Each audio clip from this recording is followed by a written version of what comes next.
everybody, those watching us, welcome to Beyond I Do. Right before this, we had just filmed our 1 year anniversary of Beyond the Letter. So whoop, whoop. That episode has already been out. You could go check it out as well on really where you're listening to this. It'll be on there. But if you're watching us on video, obviously you can still see the confetti from last episode. And then we just did a set change. And I did a hat change because it's Beyond I Do. And so here we are. Yeah. I loved last week's episode with Aaron and Erica. Oh, that one was really good. Yes. That one was really good. Erica was great. Yes. That drops in a few days, so I won't know what the feedback and comments are at this time, but I can only imagine how good it is and that people are requesting a part 2, and I agree. I agree that we should do a part 2 because it was that good. I felt like I learned a lot. Obviously, they're one of our best friends, so we knew a lot of the stuff they were sharing, but in the same sense of like Erica's honesty and shout out to Eileen for allowing us to bring her into the conversation and like really, truly, probably, I can only imagine, we're not in the circumstance that they're in, but I can only imagine how many people they blessed or encouraged or gave wisdom to that are in blended marriages, especially bringing children in. So and I mean, it was really nice to hear too, like from their perspective, because they even said like they weren't even going to make it past year 1. Yeah. And now they're years down the line, happy, healthy, and more in love with each other than they probably have ever been. I mean, when we talk to them, they're obsessed with each other, which is nice, which is good, which is healthy to see and encouraging, because there's a lot of people that we've got on these comments or have asked us like, hey, we're just struggling. We're doing this, we're doing that. But they both were honest and said it's a humility check and a reflection that we have to. I'm looking at myself. I'm not always pointing at my partner. Yeah. So it was good. It's true. It was really good. Okay, let's jump into some questions. I mean, thank you everybody who always submits these questions, and then Nancy grabs these. And honestly, every question is always really good that I felt like, which is why we did Beyond I Do, because when we did our marriage sprint, we look at the questions come through. It was so hard to decide in 30 minutes or whatever what question we were going to address or question. So this again, like we have, I think she sent me like 11 questions, and they're all like we could literally answer all of them. But since we like this show to be bite sized, we always like to just choose one and sit on it. I personally liked, which I want to get to in a future one day. I liked the first one Nancy sent, because I think there's a lot of angles. No. I want to do the kids ones because I think that's good. But this is the question that I want to get back to again in the future, because this is very good question that people ask. It also deals with marriages. Is it possible to separate your political viewpoint in a relationship that wants to marry in the future? We keep our political stance silent between one another. They're speaking of their own relationship. We don't want to upset one another. But when we communicate, we find a common ground. I remember Pastor Ashlee. I call you Pastor Ashlee. Hello, Pastor. That was nice. Said you need to be aware of the red flags and realize if it's not worth to move forward with for a marriage to work. I love you both. Thank you. So I want to take that one. Maybe at some point. I don't know. I like that one. But let's do it. The only reason why I like it is because there's a lot of angles with it, even when you're married. I just don't. Here's the thing, like, because they're talking about dating and they're specifically talking about political beliefs. Right. But what is also true is religious beliefs. Right. Religious conviction. Mm-hmm. There are some people that are more emphasized in their Christian faith than others. Right. There are some people who believe in going to church as a Christian. There are others who don't believe in going to church as a Christian. There are. Can I just be honest? Yeah. I didn't get into politics until we got married.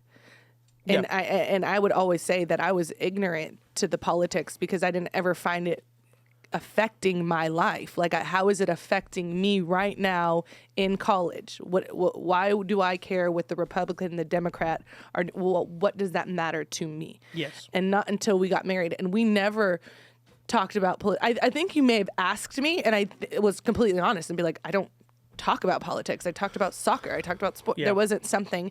And you were like, well, maybe you should look into it. In a sense of like not figuring out what you are, but which way would you lean more towards? And then I was honest. I was like, I'm leaning towards the Bible. Like, Well, here's what, and I used it in like sermons in the past is, in being a philosophy major in ethics, we have that spider web. So it's a good common thing. So if you imagine a spider web, and we call it the web of conviction. And so if you have a spider web, what it's known as is as a bug gets on the outside layers of a web, that's its weakest point. Right. And so a bug can actually escape and fly away. It could get out of it. But as a bug gets closer into the center of the web, where the web of the spider gets tighter and tighter and tighter in proximity, for a bug, I mean, as a human, we could tear it down or whatever. But for a bug, it's much harder to get out of. And the picture we give in ethics is every person has a different web, and every person has a different outer part of their web and a different inner part of their web. And so for me, even though on our podcasts I don't go deep into politics because I don't believe the average person's maturity level in where my leadership is as a pastor. If I wasn't a pastor, then I would go into politics all day. That's something I love. I watch it very closely. Geopolitics is my jam, like everything like that. But I don't too often use my platform on it because I believe I do believe it gets in the way of the gospel. Absolutely. So I don't believe it's my personal right as a religious figure to share whether, I think that the founding fathers were right or wrong. Right. One thing I am is I'm very patriotic, though, so I never disrespect our country. I never disrespect our troops. But those things are very high. And I lost my great-grandfather in World War II. So the idea of patriotism and military and veteran, I make my sons say thank you for your service whenever we pass a veteran wearing a hat or whatever is very high. Like that is a big, in me and my web, right? Like that idea of politics, political belief, it's very, very close into the center. Like the most center would be my faith and my relationship with Christ. So like that is my purest conviction. For Ashlee, it's Christ, but politics was on the outside. So for us with that, there wasn't much conflict because you were more so like, I'll look for myself, but I'm willing to adopt my husband, my boyfriend's kind of political ideas, especially as a Christian, because I loosely believe in it. It's not very strong. You knew you were pro-life. That stuff you knew already, but you didn't know what to think. You didn't know what your thoughts were like on immigration. No. You didn't know what your thoughts were like really formed on like Israel, other than knowing that that's where Jesus is from. So, but for you was at the set, and this is why I thought like this is a really good conversation. Yeah. For you, family was like in the center of your web. 1,000%. For me, it wasn't. Right. And so it's not that it was on the outermost edges, but it was definitely more outer than it is inner in the sense of cousins and aunts and uncles and all that. Not talking about like mom and dad. I'm very close with my mom and dad. I was good with that. But it was Ashlee's family who's like everybody treks to games and when aunts and uncles in town, everyone has to stop by. And I'm thinking like, okay, your family member's in from Chicago, like, and I'll ask her like, when was the last time you guys talked on the phone? Oh, we never really have. And I'm like, why are we going to go say hi? Like, you guys don't even talk. That's where my aunt and my cousins were going. Like, that's my blood. And I'd be like, they don't talk to you and you don't talk to them. Like, besides you seeing them here at the house, like the only other time you'll see them is if they're at your funeral or you're at theirs. And it was more so because my mom is one of 11. Yeah. My dad is one of 5. So that's something that I grew up in a culture, and then also in, I guess, what would this be considered? Obviously not in a political. It would be a family. Just a family view. Well, they're from Chicago, so they're Midwest. That's Midwest. You know, that idea of family, Sunday football games with the family. Everyone comes over. That's how we always grew up, regardless. That was something that my parents saw was very important for them. And I would say it was probably really important for them because I know we've talked on a couple episodes ago about the division my parents had of just coming in a white family and a black family and what that looked like. And then to actually have unity, it's something that they cherished so much because it was that important, because they fought for it. So because they fought for something and won, they wanted to make sure that our family would never technically fight and be divided and out of unity. So that's where my mom has come into play big time with family, is like that is that important to her because she fought that hard to be with my dad. And that's something that she took on. And that's something that my dad, I wouldn't say had, he had 4 sisters, and they were a close family. But then coming in with my mom, where it was just the both of them, they ran off. That was now how you say you leave and cleave. That was them. And they were like, we are cleaving to each other and we are not letting go and we're not allowing anything to get in between. And then obviously having the outside family support that, what's better than a huge family gathering anytime that you can get? So I think that when it comes to family and our family, I take very much pride in it. My birthday's on Sunday. And so on Friday, what do I want to do every birthday? You just want to go to your mom's and you want to have cake and pizza. That's with all the I want family. with you my want family. all your family to come over Yep. and do cake and pizza for the past 10 years. Yep, that's it. That is it. He doesn't have to get me anything big, anything immaculate. I took her to Napa. He did. I got her bomb jewelry. He did. So don't let her play, y'all. I'm not playing. Hold on. I'm not saying don't be putting him last like that. But I will say he knows that it is that important to me. But that wasn't on her birthday. No, it wasn't. If I did it on her birthday, she would actually be very upset. I would. Because she'd be like, I want to be at my parents. Yeah. This is a tradition that's important to me. And so if I was like, surprise, on your birthday, I'm taking you to Napa, there would be a side of her that would be like, oh, thank you so much. And then there'd be another side like, you couldn't done this any other time. Because in her family, the date of the birthday is crucial. Yeah. Like in our family, because I had a dad who, technically was like a owner of a business. So like he didn't have as much luxuries where he could just call off sick or whatever. So our family always had a saying that like, we don't celebrate the date. We celebrate the person. The person. So like we don't, if you're born for me, June 23rd, we may celebrate it July 9th, like just know you're going to get a birthday celebration. It just may not be on your birthday. In Ashley's family, it's like, nope, the date.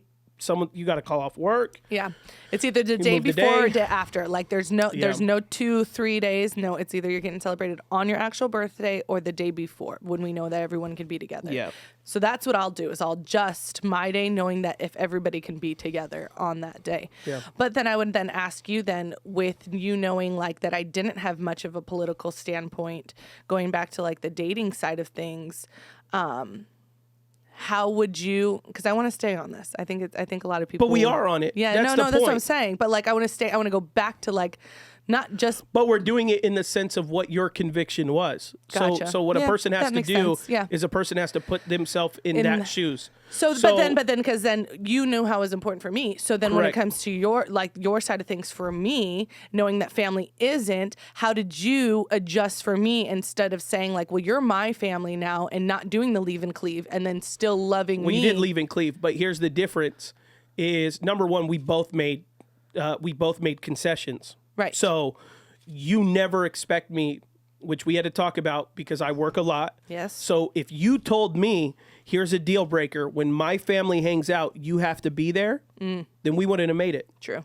Because I'm not there every time you're with your family. No. You had to go to your family and say, listen, when Adam's not with me, it's not because he doesn't like you guys or love you guys.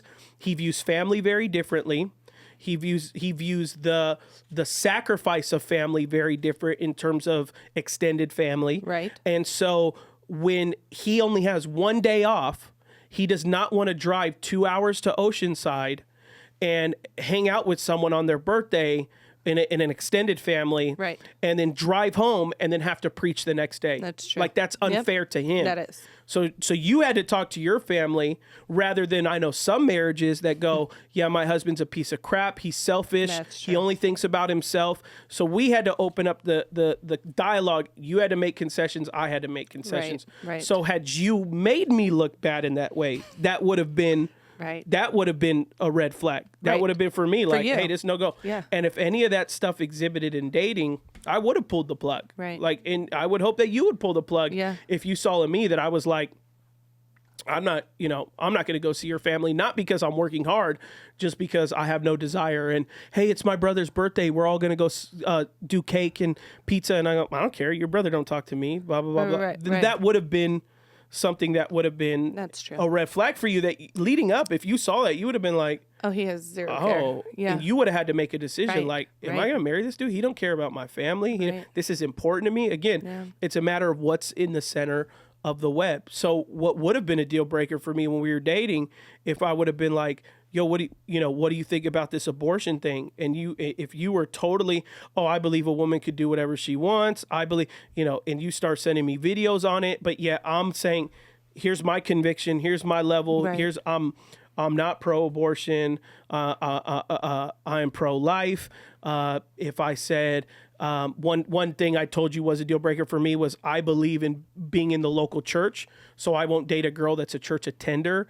I'm only going to date a girl that's involved in the local church. Right. Like, everyone's conviction thing is different. Those were mine. And so not like, it wasn't like day 2 we're talking about pro-abortion, but pro or pro-life. Yeah. But it was at some point within that time period of when I was deciding whether I want to marry you. I think those things have to be talked about if this is a big conviction for you, and a leave. So to this couple, like, who's talking, like, if you're saying that you both get very passionate about your political views, then it will bleed into how you raise your children. Right. It will. This is even different religions. We have people that young people come to church all the time, who girls go, oh, I'm dating a guy who's Muslim. I'm dating a guy who's Mormon, and then we just, our eyes gloss over, or I'm dating an atheist and I want to get married to him and I love him. And, and I think to myself, the amount of times after service that someone comes up to me and asks for advice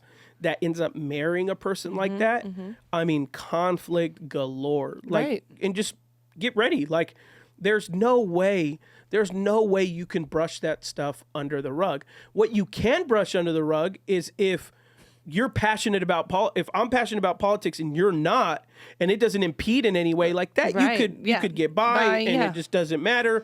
But if for because some those conversations reason, aren't even coming up. Oh yeah, for we're sure. not talking about it. Yeah. But you talk about with people of the same interest, but so that doesn't even conflict. But if you and I were dating and you were like, oh, I'm a donor to Planned Parenthood, and I'm like part of one of their committees. I'd be like, oh shoot, like, this is probably gonna like end bad. Yeah, this isn't gonna go long. I'm pretty sure this is gonna bleed into our marriage. Right. Pretty sure this is gonna bleed into our children. Yep. Like, I'm pretty sure this is gonna. Or if you were like, for me, big conviction is stance on Israel. So if you were like, I don't believe Israel should exist. I don't believe they should have a country. Right. I don't believe Christians should support Israel in any way. And I'm not talking about just on a biblical front. I'm just saying, like, I believe the people of Israel belong in Israel because archaeology there says that they've been there before anyone else as a structured country. So I believe they're owed what they had before the Romans kicked them out. So that, to me, it wouldn't have been in the center, right? But it would have been like, after me and her talked 5-10 times, if she's not changing and she's always vocal about this, and we go out to dinner and she's always like, oh, I can't stand what's going on in Israel. Those Israelis need to just give up their country. I'd be like, wow, this is really starting to bother me because this is a big front. Or if she just said, or if we never talked about it, just when the news on, you roll your eyes, like, that's going to bleed. Or when you start to have children, those things. And I'm just using subtle examples that anyone can start to apply in their own space of conviction, their own, a center for me of like what would be an important thing would be work. Hard work is important to me.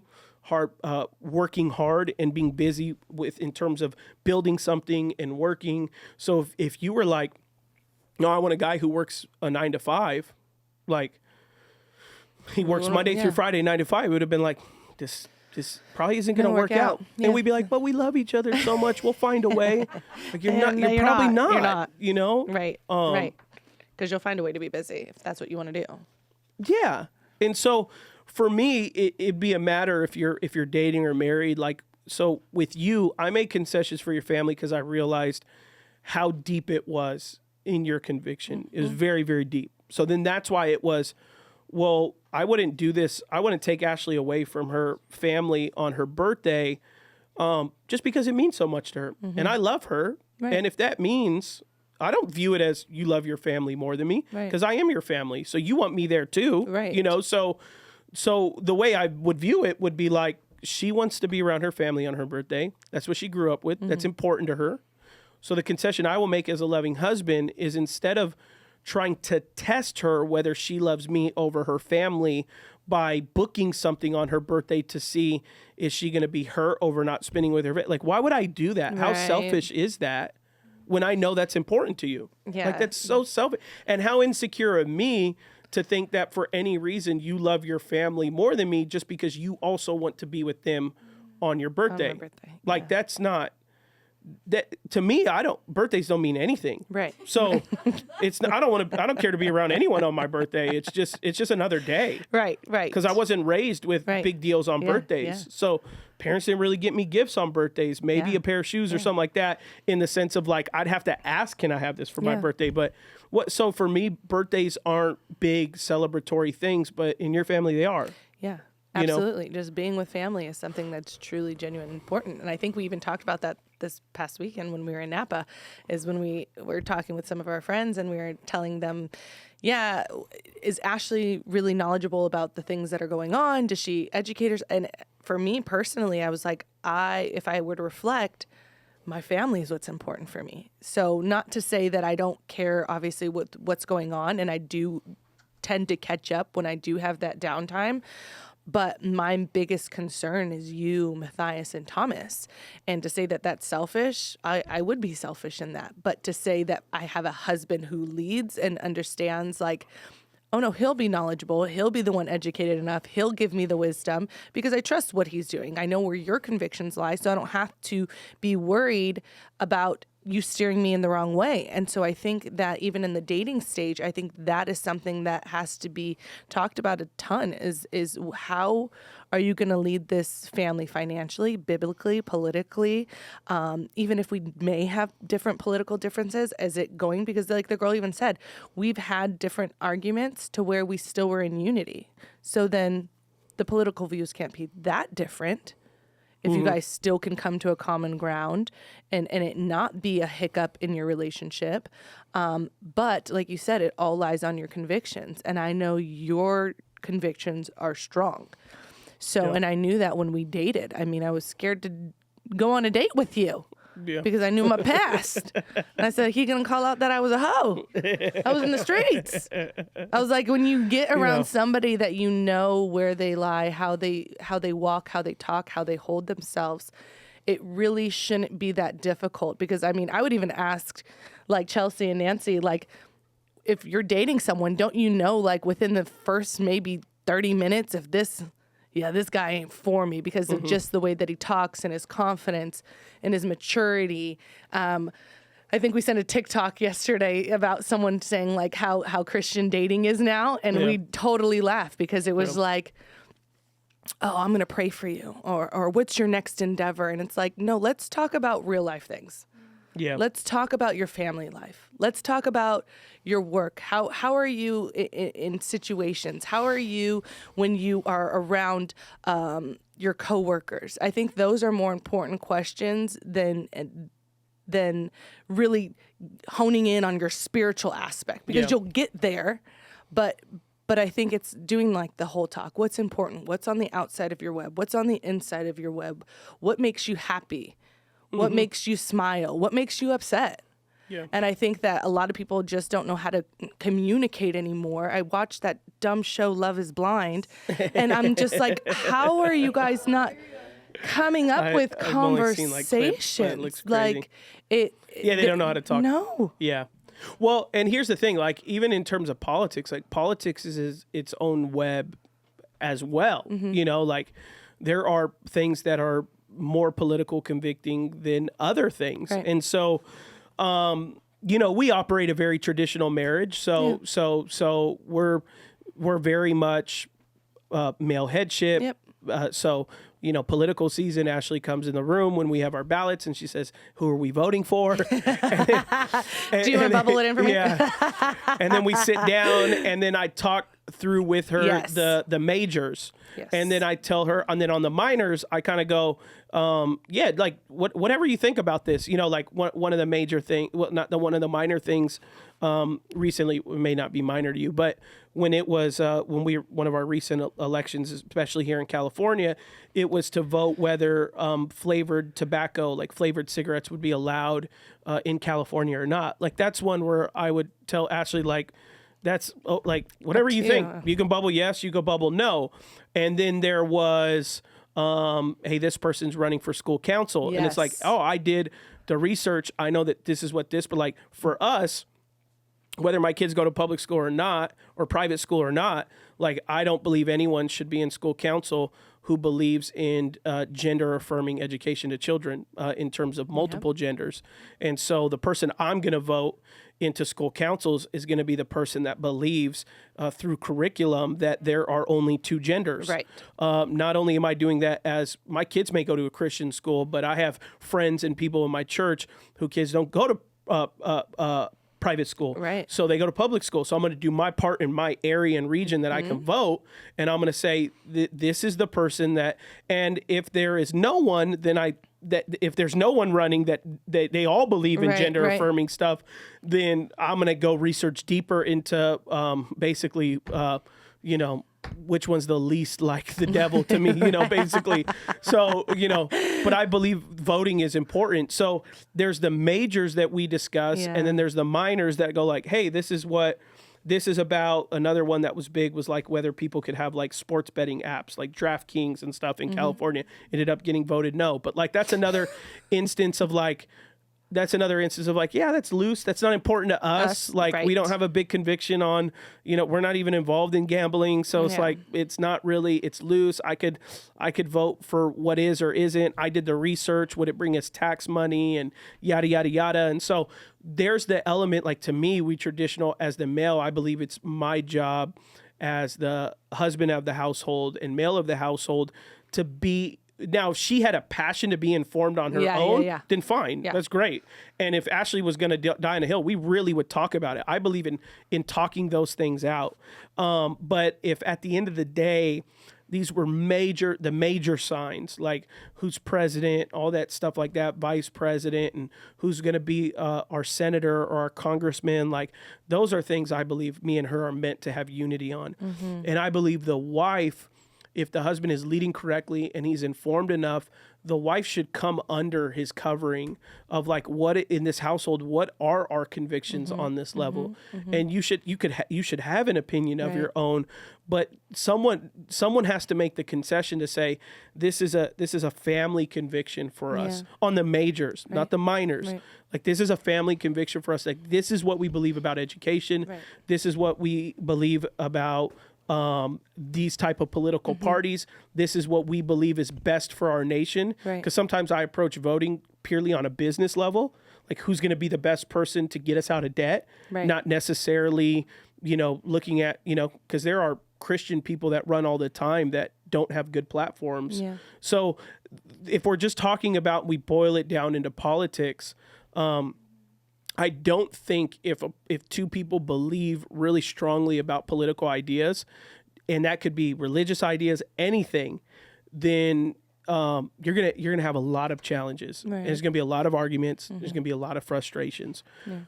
One is gonna have to make concessions. One is gonna have to walk a little bit more to say, hey, no, you're good. I'll let you take this. Or what happens is you're gonna have to release it a little bit more from your web, so that you could live with each other, What's really crazy to me is like, even though that we're talking about the politics, my parents never talked about politics in front of us. Never. And I never knew, I don't know if any of you guys, my parents, I didn't find out until I was older in age, my parents voted differently.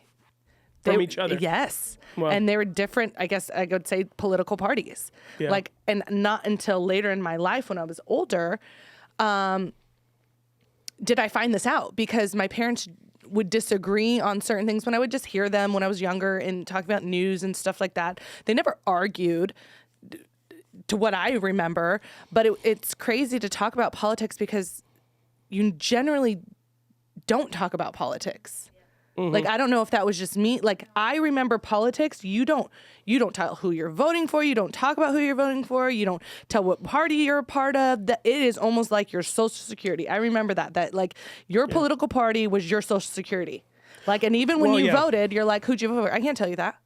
And I'm like, because it's generally a statement of wisdom, because nobody's mature enough to just have the conversation. Gotcha. That's why that stigma exists. Gotcha. And that's why marriages go, we won't tell each other who we voted for. Gotcha. Not because they don't care about talking about, because actually a lot of people are really passionate about it, but they just end up finding their tribe that speaks their own language. Because what the thing is, if you talk to someone who disagrees with you, that could be a 20-year-old friend and we've seen that. We saw that during COVID. You know, we saw all the racial tensions, like people aren't friends with each other anymore just off of a post they reposted and all these things like that. And so normally that stigma has existed due to, because I believe, like, even if you're a Freemason, like, you're not allowed to talk about politics in the Freemason club. Like, it's one thing not allowed. If I know correctly, if I remember correctly, and it's generally due to because people break relationships off and friendships off. That because to me, it's a lot of either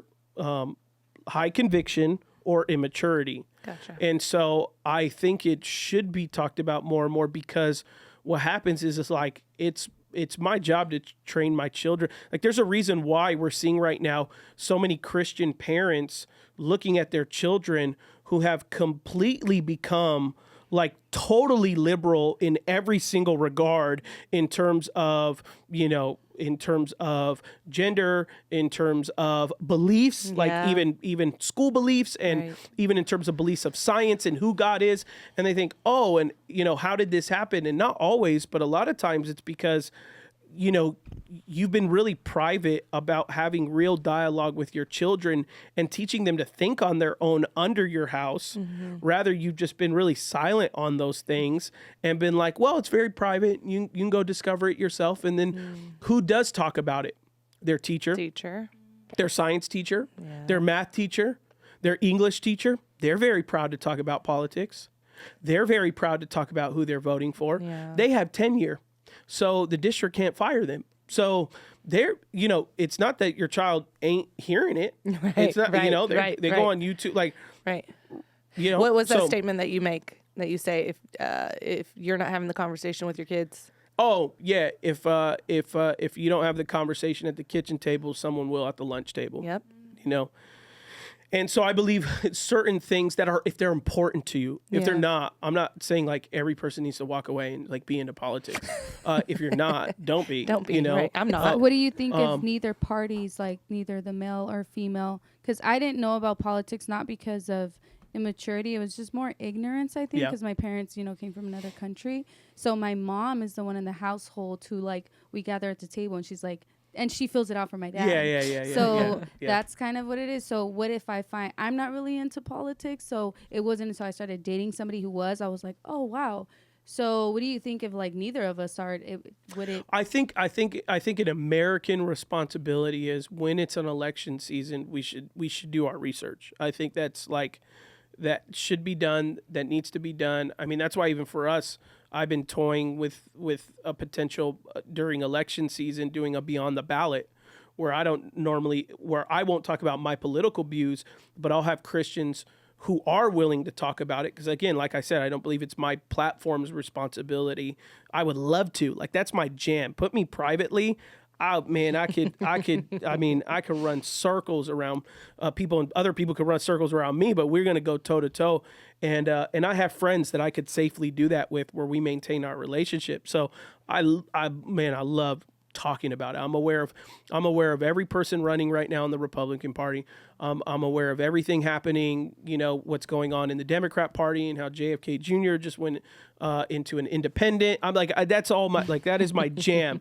But I keep that very close to the chest with only people I really trust, because people would honestly not come to church if I said certain things, or my church would grow because of it, and it wouldn't grow the right way. It would grow in to me, a very unhealthy way.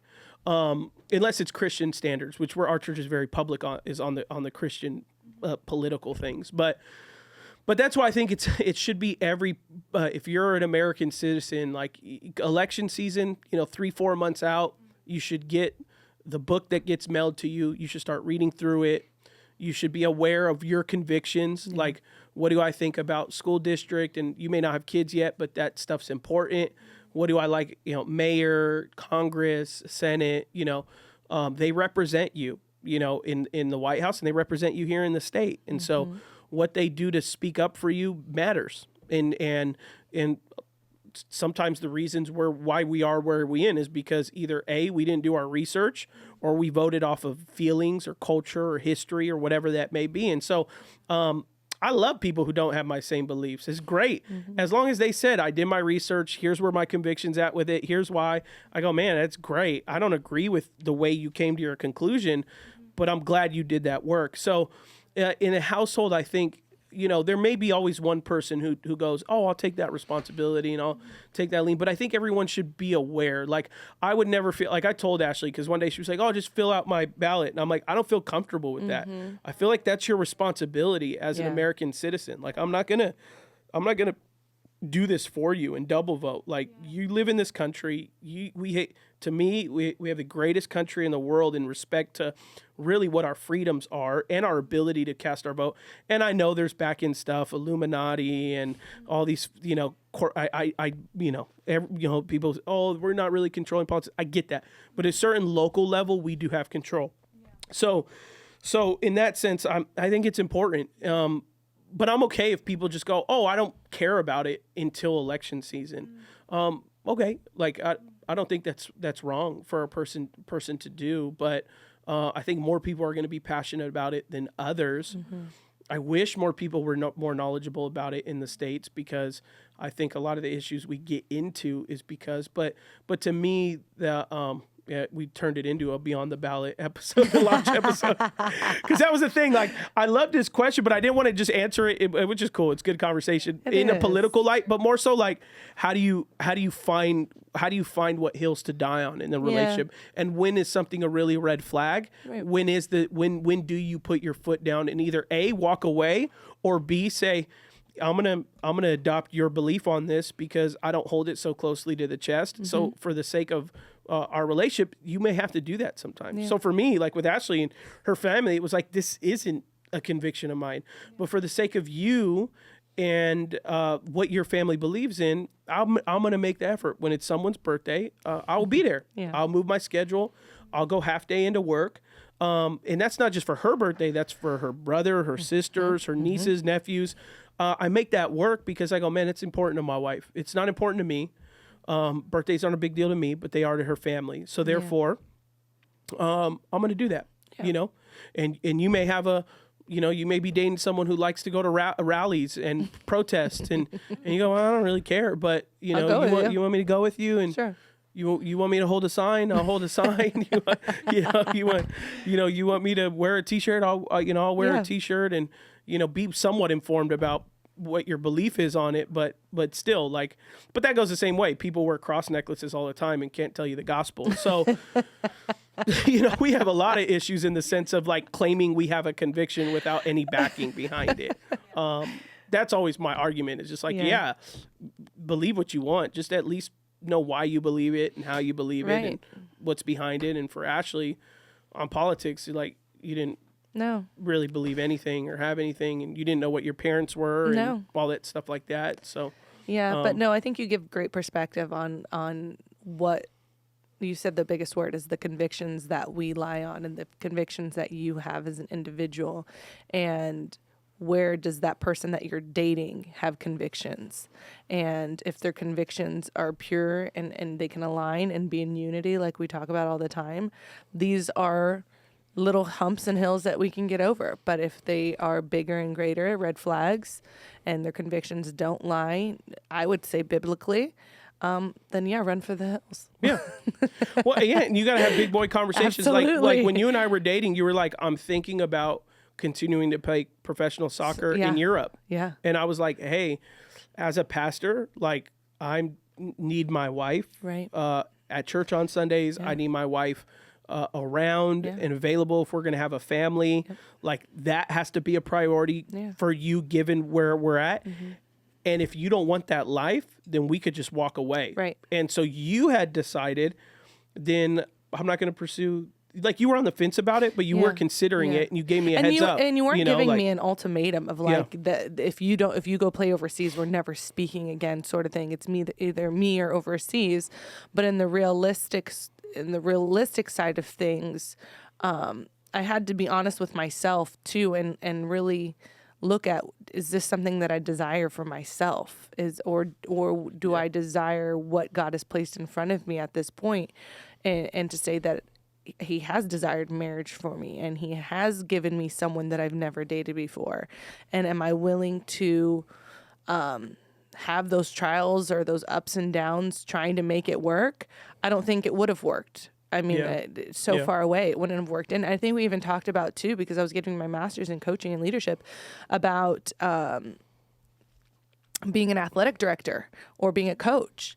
And it was a reflection on my end too. And it wasn't to say that I was giving up. And this is where I'll say, because we've said it in our marriage sprint as well, is a lot of people say, well, it sounds like you've given up your life for your husband. Like you weren't able to do what you wanted to do. Like you're going to not have your own identity. Like you're just going to be a part of the church. You're just going to be in ministry. What is your identity? And I feel like God in that time had told me and was telling me, because I didn't know what he was doing. So I was just trusting him, leaning on him. We got married. I started working at the church, have enjoyed it, met new friends, built a ministry, started fresh start, got to work alongside you, got to work with you, for you, see things that I've never seen before of just growth, maturity, wins, losses. And it wasn't until, I want to say, last year, God literally laid out in front of me, and he basically said, I just changed your soccer field. It wasn't something where I changed what you weren't doing anything different that you would have done on a soccer field or being an athletic director. You have teams, you have plays, you have events, you have games, you have, what is it called? Plays that need to be ran, or you even have recaps. So like, even if we have an event, you go back and you watch the film again. So it's playing back film that, how did that event go? How did that women's go? How did Easter go? And so it wasn't until last year, because you get sort of wrapped up in that mindset of like, shoot, did I change everything to be with somebody and I lost myself? And God's like, no, I just changed your viewpoint and your view perspective, that it's not a soccer field I wanted you on. I wanted you in ministry. I wanted you in a calling that gives you actual purpose in life, and not just winning and losing games, but continually winning lives, winning for the kingdom. Like that in itself in ministry is continual. Yeah. And then there are some losses that we can have. We've lost some friendships. We've lost some members. But to understand that comes with the field that I'm on. Yeah. And so, Well, and what would have been a deal breaker for me was, because I didn't care if you worked in ministry or not. No, you didn't. It was you saying, my job may cause me to travel. Right. And for me, I was like, if we're married, if we start a family, I cannot watch, if you got to travel for a university and you're gone 4 days, I cannot watch a child for 5 days and support you in the area of job that I'm in. I would actually have to change my career to support you if that happened. So it was more of I'm not changing my career. Right. You don't have that established. Right. I have mine established. Right. I'm not changing this thing. Right. So if you don't want to do that, that's fine. You can go find a guy who's willing to do that and support you in that endeavor. But for me, it was, you just have to be local. So if you want to be an athlete, and your whole big thing was, there's no good universities near us. And I'm like, well, okay, that if you don't want to go coach at Cal Baptist or whatever, and you want to go to a well, they're D1 now, but if you want to go to a famous D1, then like that's on you, but that's not going to work for us. Right. And then it was the sense where you're like, well, then maybe I want to coach. And we were doing CrossFit, and you're like, oh, well, maybe I would be a trainer for CrossFit. And I'm like, okay, well then let's start a gym. And I came in as the husband where I was like, I went and got my CrossFit license. I'm like, we'll open a gym together. You can run it. I want to support you as a husband in the sense that that's what works for us. But the deal breaker would have been if you came to me in the dating phase. Married, we would have had to gone to counseling or something. But in the dating phase, if you came, you're like, you know what? I love you, but I'm going to pursue, like, I'm going to take a job at my old school, University of Florida, and you need to think about whether you're going to move with me or whatever. Then I'd be like, we're done. Right. Like that just would be how that is. Like, I wouldn't even think about it. I wouldn't have to pray about it. I'd be like, that's my conviction. That's like, we're not going to work out. Right. We're going to move on. Right. And then ultimately, then the Lord showed you a new perspective because you were going to only work at the church for a little bit until you figured out what your next was. And then that's when the Lord showed you, no, you're in what you studied for, you're in what you prepared for. And he gave you a new lens to it. But I do believe there are things that, if you believe is important or critical, and we all grow. And so there's areas you also have to leave room to say, we're going to grow through, but there are some ways you have to approach it and be like, this is really important to me. I believe this is going to be a headache in our marriage. I believe it's going to affect the way we parent and lead our children and teach our children. Then like, I don't conceptually see how someone that is a strong Christian could date someone that's another religion or even an atheist. I don't see how that's going to be healthy for children. I don't see how that's going to be healthy for how you raise them and what you do, but there's also room that person may get saved or whatever. So there's room for that. If someone's in that scenario, God's gracious and he's merciful. And so if you're I believe always, like, if you're in the marriage and you're in that view, that's, if you're in that situation that's unideal, then I believe there's grace and mercy for it. But if you have the ability on the front end to decide whether you're going to choose to walk down that hurricane or not, like, don't be a person that enjoys personal pain, Right, because there was a question that was on there too that I would ask, and then I want to just ask you, because I always talk about it, is the person had said, basically asking about what does unequally yoked mean? And so would the convictions of your political family, all those, fall under what it technically means to be equally yoked? No, I don't think so. Not in the actual scripture. I mean, you could broaden the application further than that, but unequally yoked is literally believer unbeliever. Like, that's unequally yoked. So you're unequally yoked if you're with or dating an unbeliever. That's unequally yoked. And I would also say they may call themselves a Christian, but they could also be an unbeliever. Just because someone puts a cross on their neck and just because someone wears a Jesus Saves t-shirt doesn't mean they're a Christian. So that could be unequally yoked too. You're dating a guy or a girl and they don't go to church. They don't really believe Jesus is Lord and Savior. Right. They don't submit to Christ. Believe in the Trinity. Yeah, whatever those things are, like that, then you're unequally yoked at the same time. But you're dating someone and they go to church and they follow the Lord and confess the Lord, but they're a political affiliation. You're not. That's not unequally yoked. That's just different from each other. That will affect your relationship if you both really have a passion about it. If you don't, then it may never even be brought up.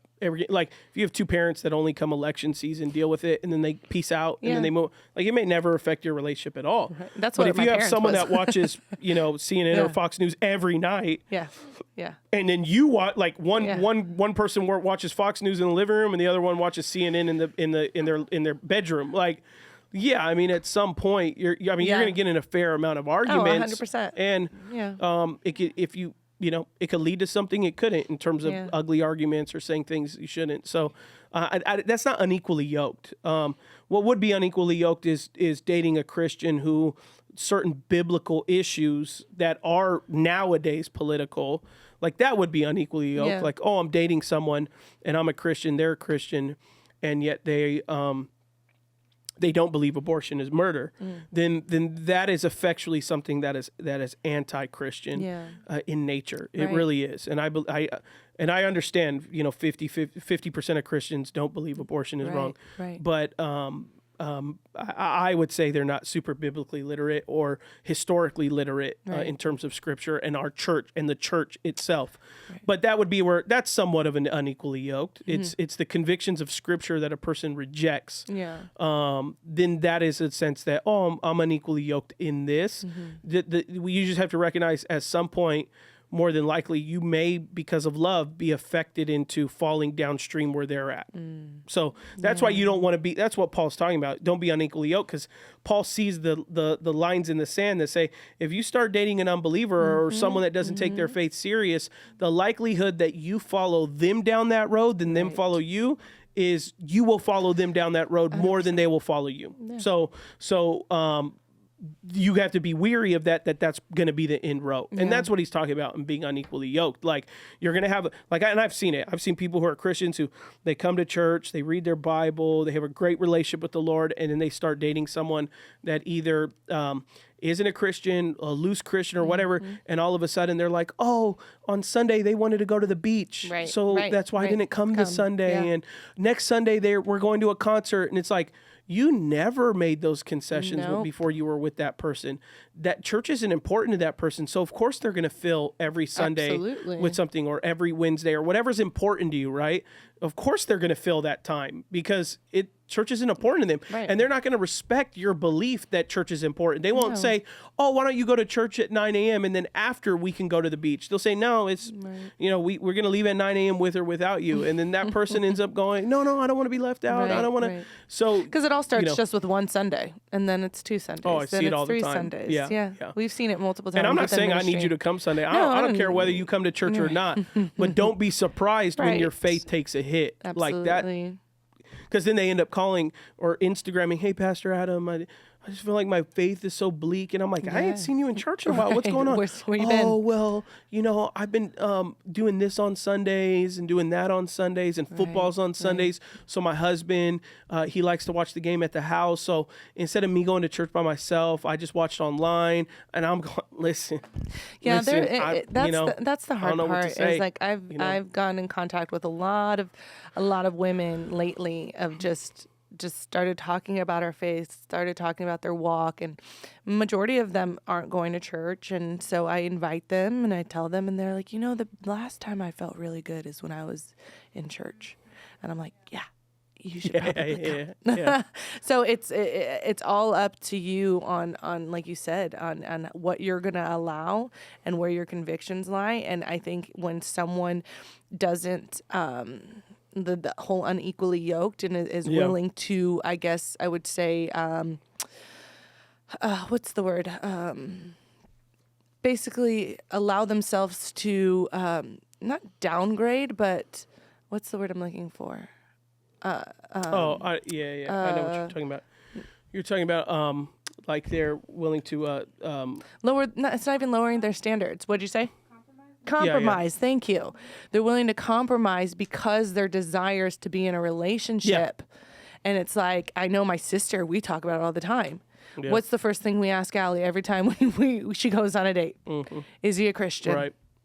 And sometimes she'll be like, no, he's a Muslim, he's this. And we're like, and how's it going? She's like, it ain't. And so you're like, okay, because she knows where her convictions lie. Yeah. And they don't only lie with Christ, but they lie within her family who knows and upholds her to what we know is true in her. So I think that's the hard part too, is there's a lot of relationships that are going on too that are just not even willing to listen to accountability. Yeah. And a lot of people are getting themselves wrapped up in this facade that, oh, maybe he will, or I can convert him or her. And it's like, but I kind of want to backtrack and see where your faith was prior to you even meeting that person. Because if your faith was like at a 5, you ain't converting nobody. Yeah. Unless... And let's just be honest. Like, if we could be honest, but if you're saying like, okay, you're an 8, your 8 wouldn't allow you to date somebody at that point then. So and so like, and we'll close with this. So like when we were dating, I only had besides you having to be a believer, I only had 2 things that were deal breakers. And it was, you have to go to church every Sunday. And I mean, as much as possible, but like it has to be a habit. Yeah. And then you have to serve in church. Yes. Those were my personal, like, hey, you don't have to do this. Right. You don't have, But those would be deal breakers for me. Like, I will not progress this relationship much further if those two things are not of value. And the reason why they were valued, number one, I believed as a pastor that I believe the hope of the world is the local church. So I didn't want to date a girl that was loose on attending church. Yeah. So I come sometimes, I don't. Like, it was like, no, that has to be important to you. And you're like, oh yeah, that's important to me. At the time, you weren't serving church regularly, and you had gone years without serving at a church regularly because you've been so many places, but you also didn't. Yeah. So for me, it was like, you also have to be serving church, because I have seen over the years as a pastor so many people who would love to serve, and then they come and they go, my wife doesn't really want me to serve right now. My husband really doesn't want me to serve right now. And so I'm gonna take time off. And I'll be like, well, why? Like, are you guys gonna fill your time with it? No, they just don't like that I come to church early and serve. I'll be like, what? Like, you're using your gift, your spiritual gifts. Right. So for me, dating a girl was like, you have to serve in church, because if I'm serving in church, you don't even have to serve where I'm at. Like, you just need to serve, because you need to see that as believers, we don't live selfish lives. We live selfless lives. Right. So if you're a person that's like, I don't give up my Sunday morning to go help those kids or to go serve and welcome someone to church, then I'd be like, you're probably a great person, but you're not the person for me, because I live my life sacrificially in that way. Yeah. And so if that's not for you, that's great. And then me, I was kind of the first dedicated Christian. So I would ask you, like, what was your deal breakers? And you were like, oh, don't cheat on me. You know, like, that's about as far as it went, you know, like, it wasn't like, oh, character wise or anything. It was just like, no, don't be, don't be dishonest. Like, please. Okay, I think I could do that, you know? And then it got deeper from there, but that was the start, of the conversation, a few dates in or whatever it was. So yeah, hopefully this conversation, opened up some doors for. I mean, we could keep talking all day, but we set these for under an hour for a reason. So it's good. I'm glad we did that topic. Yeah, that was a good one. I would love to hear from people's comments, like what is the center of your spider web? Like, what are some things that are center of your spider web? For me, it is politics is very important. In mine, yours is family. Both of ours is Christ. Both of ours is the local church. Yep. Both of us is our children. Yep. That's it. Outer webs for me is like sports. Yeah. Like, I'm loose on it. Yeah. Don't care. You got a team that's going against my team. I don't care. Yeah. Go win. I don't care. Other people are like, no, but that's center. Sundays we wear jerseys and stuff. So I'd be like, I'd love to hear from people. Like, what do you believe? What's on the center of your web? What's on the outside of your web? Be good to see in the comments. Food. In the middle. Yeah, I got food in there too. Yeah, food. If Ashley was like, oh, I don't eat. I just like salads. I'd be like, I don't like new restaurants. I'd be like, oh my gosh. Or she was just a chicken tender and fries girl. I'd be like, if you could see his face. Yeah. Or she was a girl that just ate boneless wings and not bone-in wings. Bone-in. Oh, we had that conversation yesterday. Like, you ain't a wing person then. All right, everybody. All right, bye.